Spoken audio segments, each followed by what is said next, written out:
Assalamualaikum warahmatullahi wabarakatuh buat teman-teman di seluruh tanah air. Pada perjumpaan keempat ini kita akan membahas sesuatu yang berbeda, yaitu bagaimana membangun rumus dari membangun percepatan, di mana banyak teman-teman terjadi crash, kebingungan dalam mengerjakan penelitiannya. Yang pertama, bingung ketika membuka laptopnya, terlihat Microsoft Word-nya polos kertasnya, kemudian bingung mau mengetik apa ini, yang mau diketik apa, yang mau dicari apa, sebetulnya ada di dalam angan-angan atau otak kita, tetapi kebanyakan kita bingung mau menyalurkannya gimana. Oh, aku mau bikin ini, aku mau gambar itu, kemudian aku mau mengisi ini, tapi gimana caranya ya, urutannya gimana ya.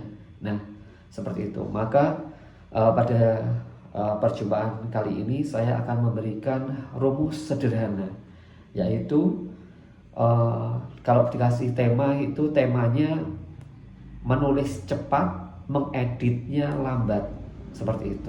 Jadi saya berusaha untuk membahas ini dengan metode yang sederhana, teman-teman.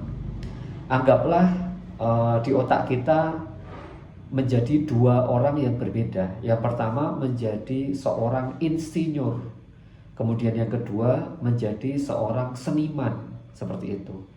Kenapa teman-teman ketika mau menulis atau mau mengerjakan sesuatu bingung sehingga nggak dikerjakan apa-apa? Karena dua-duanya ini memiliki karakter yang berbeda, dan ini kita bisa gunakan untuk mengantisipasi ketiga monster yang sudah kita jelaskan di waktu yang lalu.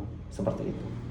Yang pertama, kita menjadi insinyur. Artinya apa? Ketika Anda punya gambaran, punya ide, kemudian ada sesuatu yang terlintas di benak kita atau terlintas di otak kita atau impian kita, kita segera tulis di situ. Ditulis secara detail apa saja, dan itu keliru tidak ada masalah, atau gambaran apa saja tinggal tulis aja. Seperti itu caranya. Itu cara untuk menjadi insinyur. Jadi kita membebaskan otak kita untuk memberikan ide-ide kreatif, inovatif yang ada, kemudian ditulis dalam suatu lembar khusus. Seperti itu. Kemudian yang kedua adalah cara seniman. Seniman ini adalah kita mereview ulang ide-ide atau gambaran yang sudah kita susun lagi dalam draft satu lembar tadi, kemudian kita susun secara rapi. Kemudian kita rapikan, kita pilih kata-katanya yang bagus, dan seterusnya. Nah, dengan memisahkan kedua tempat tersebut, maka kita memiliki percepatan dalam pengerjaan sebuah penelitian. Ini kelihatannya sepele, tetapi banyak orang tidak bisa memilih dua hal ini. Sehingga dia itu mau punya ide, tetapi ketika mau ditulis, dia itu mau menulisnya secara lambat. Menulis kosakatanya, pemilihan hurufnya, akhirnya bingung dia. Oh, aku sudah 1 jam tapi baru mengerjakan cuman 2 paragraf atau 3 paragraf. Habis itu sebetulnya aku punya ide, tapi sudah waktunya habis nih. Nah, itu yang terjadi di lapangan. Maka rumus ini itu bisa teman-teman gunakan untuk mempercepat penelitian teman-teman semua. Oke, sekarang bagaimana konsep dalam aplikasi, dalam kehidupan nyatanya seperti apa? Yang pertama, menjadi insinyur terlebih dahulu. Gunakan waktu selama 25 menit. Anda bisa pakai HP Anda, gunakan stopwatch untuk menghitung, atau jam di dinding kalau nggak ada, seperti itu. Selama 25 menit, yang pertama kita bahas menjadi insinyur dulu. Anda bisa tuliskan ide-ide apa saja yang muncul dalam benak Anda. Ketik aja. Keliru kosakatanya tidak ada masalah. Yang penting tulis semua ide-ide yang muncul. Oh, aku mau bikin ini. Oh, kemudian konsepnya kayak gini.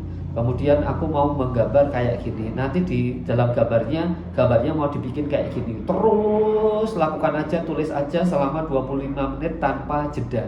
Dan jangan lakukan aktivitas apapun selama 25 menit. Seperti itu. Kemudian ketika Anda sudah tulis semua, kata-katanya boleh keliru, boleh salah ketik juga nggak ada masalah.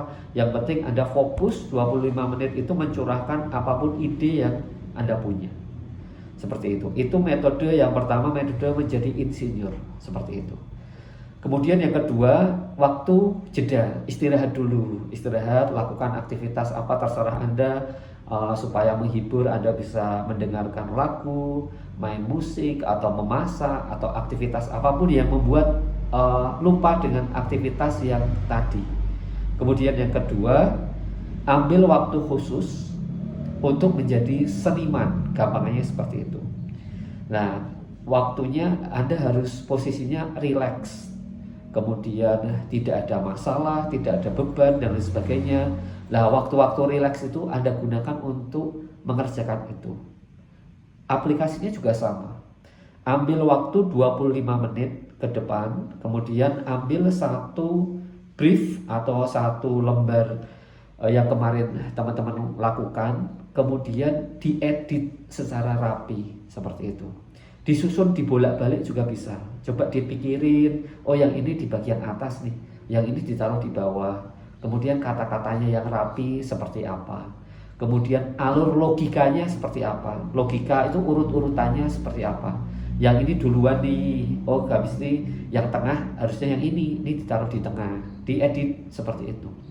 Kemudian dicari datanya. Kira-kira kalau mencari data yang ini kita cari di mana ya? Oh, yang di sini nih carinya. Cari aja kayak gitu.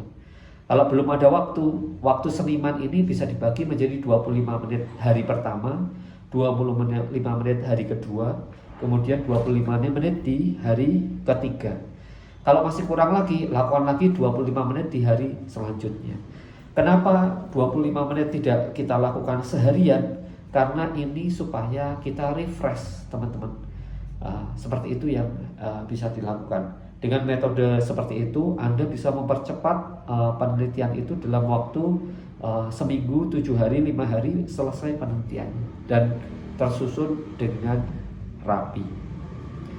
Gitu ya teman-teman ya. Saya berusaha untuk menjelaskan sesederhana mungkin sehingga orang yang awam pun bisa akan melakukan penelitian seperti itu. Saya kira bahasa yang saya gunakan tidak ada bahasa ilmiah atau istilah-istilah bahasa Inggris atau istilah yang rumit-rumit, itu tidak ada. Saya kira dengan seperti ini, metode pengajaran seperti ini, teman-teman yang awam pun memahami cara melakukan research dengan sebaik-baiknya. Saya kira itu aja untuk video kali ini. Sampai ketemu di video selanjutnya. Wassalamualaikum warahmatullahi wabarakatuh.